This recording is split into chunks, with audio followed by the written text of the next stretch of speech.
ร์ไปเลยพี่น้อง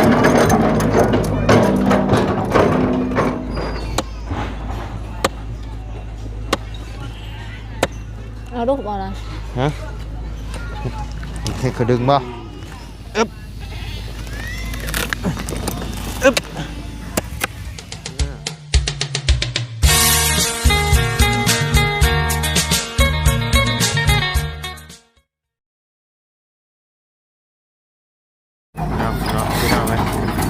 เปิดภาพมาตอนนี้ก็อยู่พี่เด้อเนาะ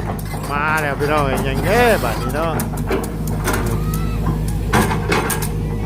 อ๋อแม่รถเจ้าฮะ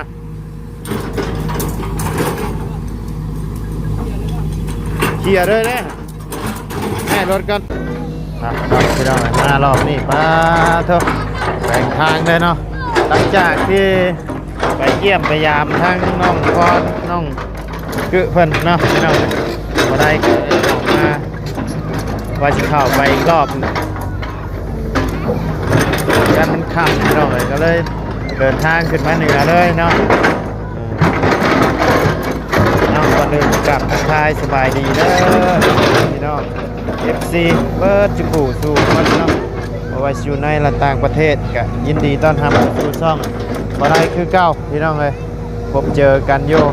บ้านน้องหัวคือเก้าพี่น้องมาวันนี้ป้าเด้อเพื่อนน้องหัวพี่น้องเลยบอกบุญเนาะ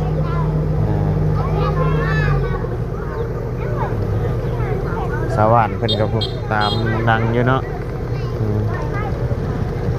ทางพี่น้องขัดแน่นี่เนาะ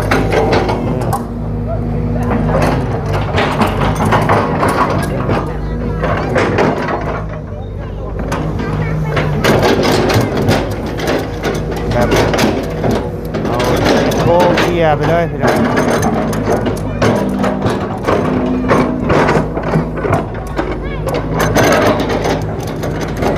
บ่วงต่ำไปเชื่อก็มุนมัดเนาะ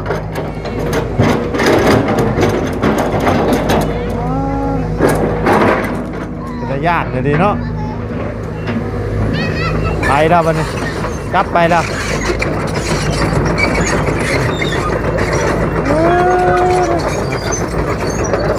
เอ้าโดยสบายดีมากับใครน้องชายมากับบ่บุญมากับบ่บุญพ่อจะไปเวียงอะไรเพิ่นบ่ได้ไปบ่เลยห่างก็มาแต่ห้องหมอเมื่อกี้นี่ใครเป็นยังแม่ตู่บ่สบายแม่ตู่บ่สบายเด้อโอ้กระโตกระจ้อยแห่งยางฉันสิบ่ไหวเลยโอ้นักกว่าเก่าเอาไปกวดเพิ่นว่าเป็นยังตับอักเสบแล้วก็นางมักขลังอ่อนเพลียเป็นอ่อนเพลียลินใดวะระยะสุดท้ายเลยเด้แบบเดียวก็ไม่เท่าละว่าเลยแล้วก็เลือดจางแล้วไอ้ไม่เท่าละว่าเลือดจางเลือดขาวแล้วก็มีหลายอย่างมีหลายพยานนำกันเลยขาดเลือดไม่เท่าละว่าโมเมนต์แม่ตู้เฮาทอยังอยู่มองอันนี้เนี่ยทอเนี่ยตอนนี้เพิ่นมาแต่บ่ตอนนี้เพิ่นอยู่เพื่อนนั่นแหละเดี๋ยวนี้ไม่ตู้ใช่ไหมโดยไปห้องหมอลาวเบียดพูดบ่ไปห้องหมอนี่พูดบ่เบียดพูดบ่โดยไปกวดไปคือเก้าคันเขามีเงินรักษามันได้เพิ่นว่าคันต้องไปฟอกตับแล้วก็ไปฟอกมังไคลังคันสิไปเฮ็ดก็ต้องอยู่เมืองพุ่นแหละอยู่แขกพุ่นแหละต้องพอกไตเนาะพอกไตพอกไขลัง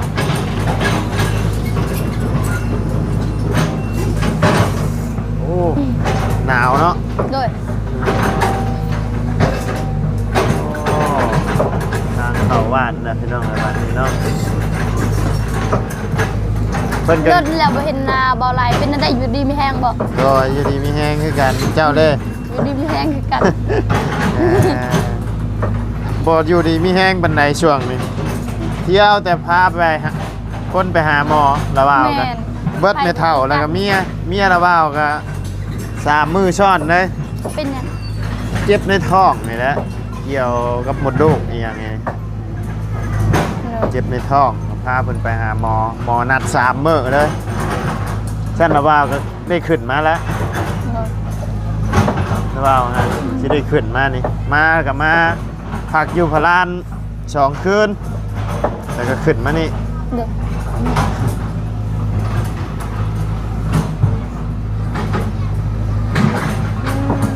น้าบ่าวฮักก็มาฮอดเลยบ่ แม่ระเบ้าหาสิมาฮอด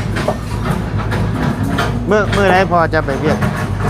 มื้อนี้แหละเพิ่นก็อยู่เฮือน มื้อนี้อยู่เฮือน โดยเพิ่นอันนั้นเพิ่นลาออกแล้วแต่เวียง ลาออกแล้ว เด้อ คือว่าไปเฮ็ดใบขับขี่เฮ็ดใบขับขี่ยังอะ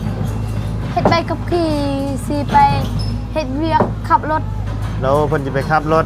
โดย ไปขับรถใหญ่นี่บ่ขับรถไอ้10 ล้ออหย่างนี้บ่ โดย ขับรถอยู่ใช่ ขับรถเขาก็ยังบูฮูคือกันยังบ่ได้เทื่อ อ๋อ แต่เขาว่าแบบนี้ซื่อๆนะคันพอเฮ็ด YouTube คันมันเป็นมันได้ไปต่อก็ไปต่อคันไปต่อบ่ได้ก็บ่ได้ไป ย่อยมันผ่านบ่ได้เด้ เลย ไล่มาแต่บ่พินน่ะ ยัง ยังอยู่เนาะ โดย เดี๋ยวอดเอา เดี๋ยวก็มาแหละ โดย กันเรื่องผ่านแล้วมันผ่านมันได้อยู่แล้ว แต่ว่า โดย เจ้าสิถ่ายไปในรูปแบบใดเท่านั้นแหละ โดย อ่าเจ้าสิไปในสายใด ถ่ายแบบใด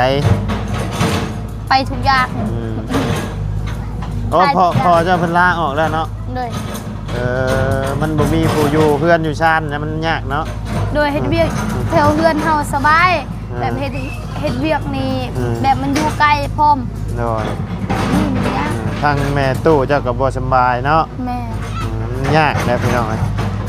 แม่ตู้ก็บ่สบาย ก ต ลับ ลอ หน้า ด กลับหลังเดียว นี่ก็จ้อยนี่แขนแล้วสะมือคอยนี่ แข่งอะ เลย เพิ่นกินข้าวกินน้ำก็ได้อยู่บ่ บนกินเลยมันมือ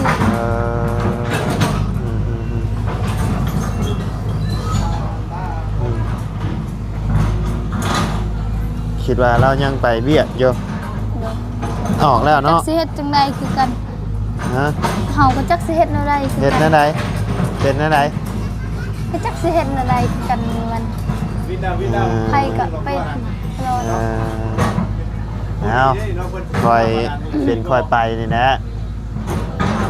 คันไปฟอกไตเขาอะ ต้อง แบบเพิ่น ใช้เงินหลายอยู่ แม่ อืม ใช้เงินหลายแล้ว พอกแต่ละเทื่อนี่ก็บ่แม่นเทื่อละ 3-4 พันพุ่นบ่แต่ละรอบ 3-4,000 อ่า ประมาณจักละ ประมาณ3 ล้าน แต่ละรอบได้อาทิตย์หนึงเทื่อหนึงบ่ อาทิตย์หนึงเทื่อหนึง น้อย ฟอกทั้งสองอย่างเลย น้อย เออใช้เงินหลายแหละ คือกันละวาวกะ แล้วบ่าวฟอกไตบ่ โบขาดไม่เท่า ไม่เท่าละวาว อันนั้นแหละ ขาด ในเท่านะบ่าวฟอกไต บ่ได้พอกแต่ว่าเป็นหลายโรคคือกัน แม่นคือกับ น้อย แม่ตู้เอาคือกัน อ่า แบบ อ่ะ อันนั้นแม่เท่านะบ่าวเพิ่นแบบเพิ่นตุ้ยอยู่บ่ จอยคือกัน จอยแต่เขาว่าบ่โทรซ้ำแม่ตู้เฮา โอ้ยเจ้าเห็นแล้วบ่จะเข้าไปเบิ่งเด้อในคลิปละวาวฮะ นะบ่าวไปเบิ่งรถแม่ตู้เฮา เดี๋ยว ข่อยก็ยังไง ละวาวออกไปเดี๋ยวละวาวสิแบะเยี่ยมเบิ่ง เด้อ เป็นอะไรทันมาบ่คำก่อนได้ทันมาคำกับน่าจะเป็นมื้ออื่นเด้อ เด้อ อย่ามันคำมันมืดก่อน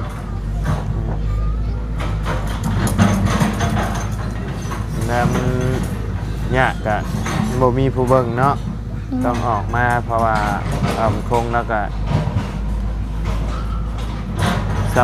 เราเป็นสาวรักในครอบครัวเลยแหละพี่น้องเอ้ย แม่ อืม มีแต่เล่าและหาเงิน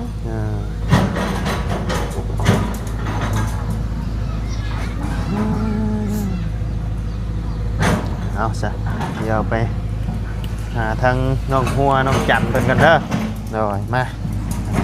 เดี๋ยวคันบ่ค่ำเดี๋ยวละว่าสิแบะเยี่ยมเด้อ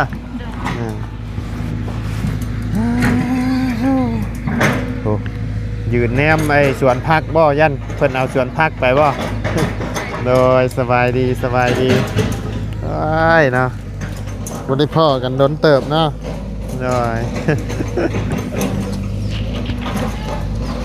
มาวันนี้แล้วเดี๋ยวเนาะสวนพักเนาะ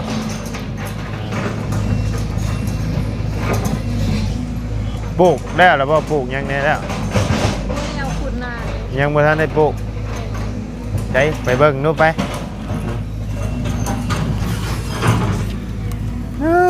เนาะอึ๊บโอ้เห็ดคักใช่ปะปลูกแตงบ่นี่นะ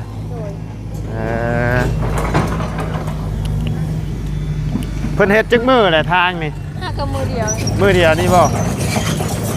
ปลูกเดียวเพิ่นเฮ็ดคุ้งเท่านี้บ่คุ้งได้ซ้ำนี่บ่เพิ่นเฮ็ดฮอดแท้นี่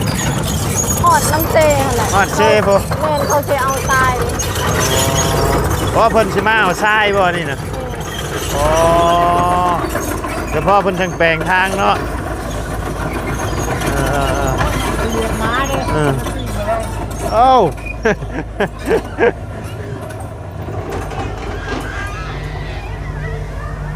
อย่าให้เหยียบเรากลัวเนาะโอ้เด็กน้อยหลายเนาะ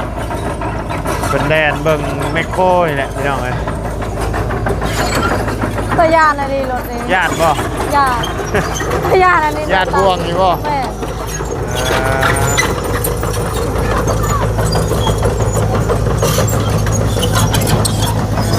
โต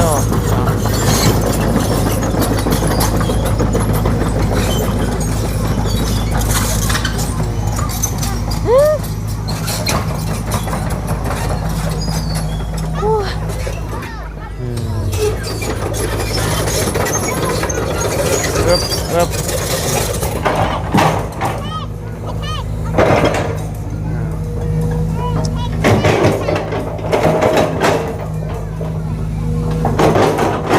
มีใครได้เข้ามาหากูมื้อนี้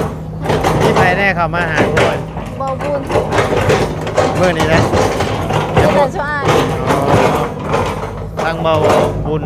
สารวัตรเมื่อใดเนาะ โดย โอ้ยเสียงดังมาดีเนาะปุ๊บอยู่ เตะมาละตีลัด ยับเด้อเด็กน้อยเด้อยับออกเด้อ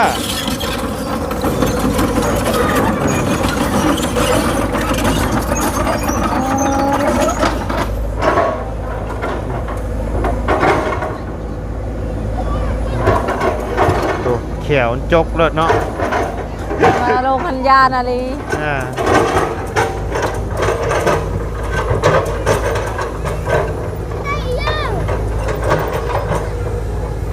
แบบคนในบ้านเพิ่นจ้างบ่นี่นะ โบ แบบไอ้นี่โครงการเพิ่นมาเองบ่ เพราะว่าเขาสิมาเอาใส่เขาก็ต้องแปลงทาง อ๋อเพิ่นเอาทรายขายนี่บ่ โม่คือกัน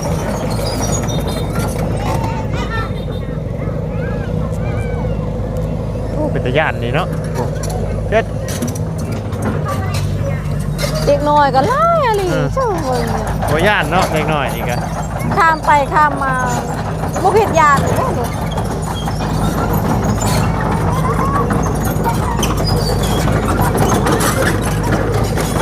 มาพอดีถึงมันแปลงทางเลยพี่น้องนะเป็นไงทางน้องบุตรอยู่เพื่อนบอก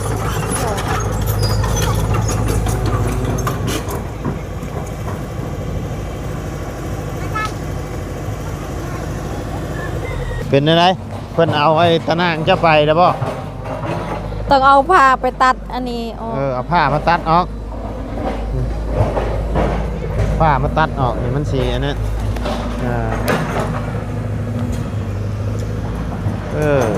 แปลงมันแปลงไปเอาทรายพี่น้องเลย เฮ้ย ได้ทางใหม่เลยเด้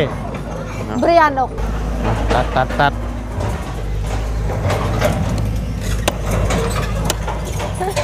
ภูเขาสับ ฮะถ้าบ่ครับบ่มีเด็มบ่มีตัวใหญ่กว่านี้บ่ โอ้มี ได้อยู่แล้ว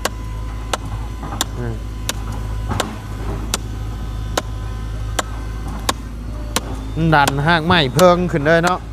นี่ แมคโครนี่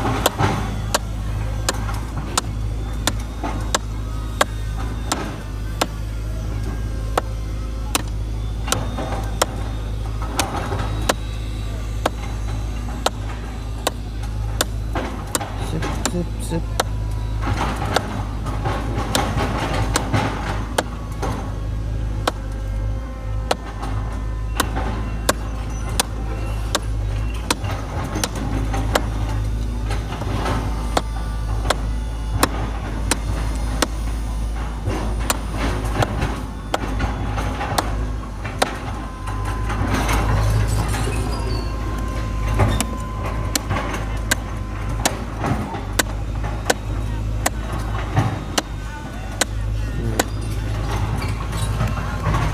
ได้บ่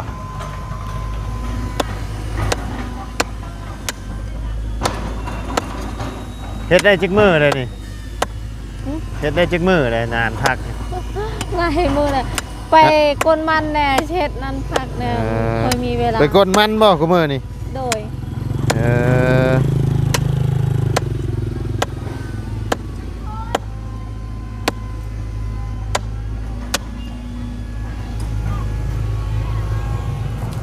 ไปกดมันเจ้าเองนะ บ่กนมันน่ะบ่าวเอา กด แห้ มัน ง นะบ่าวเออ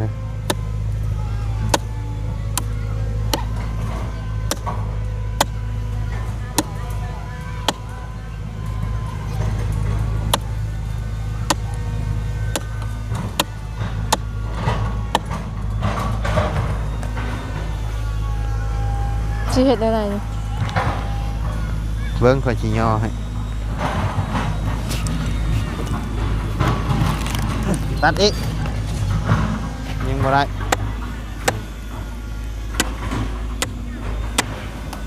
ตัดให้ขาดได้แล้ว มันสิขาดบ่ได้ ฮะ เฮ็ดขาดบ่ได้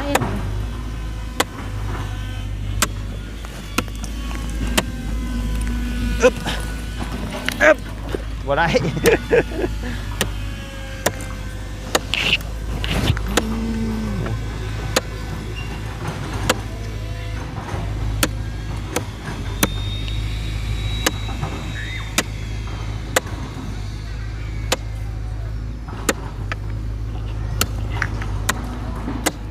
ให้ชื่อตะนางมาให้ค่ะ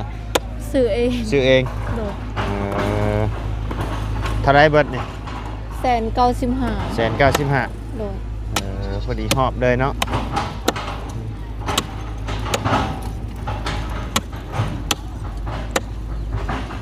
สบายยี่หรอกบาทนี้น้ำก็เปิดฉีดเฉยเลยออกยังออกแห้งอยู่บ่ โดย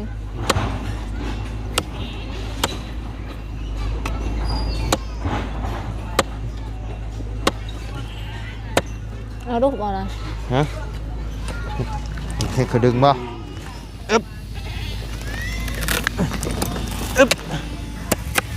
อ่า แล้ว อึ๊บร้อย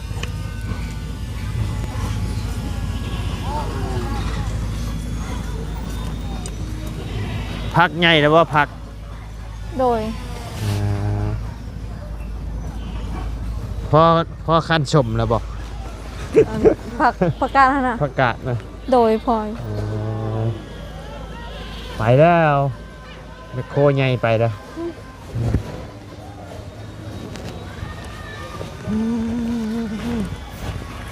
ได้ยังกินข้าวแดงฮะ บ่มีแนวคิด บ่มีนักกิน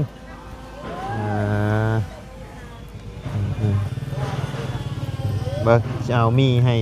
ได้ต้มก่อนสักพอได้ต้มกินแดง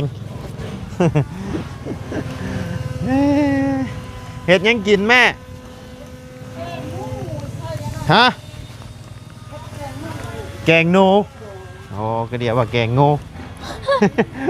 แกงโนโอ้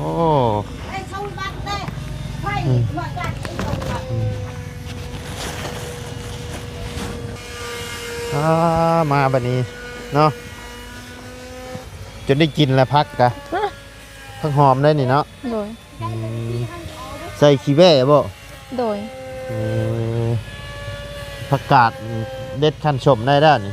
เฮ็ดเป็นเฮ็ดชมเป็นอยู่บ่เป็นอยู่บ่ขั้นชมพัก แม่คันแล้วเอาวันนั้น ขั้นแล้ว โดย เออ บ่เรา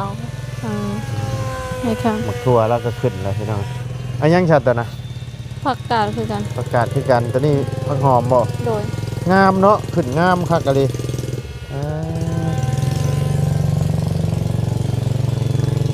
สอยไปใส่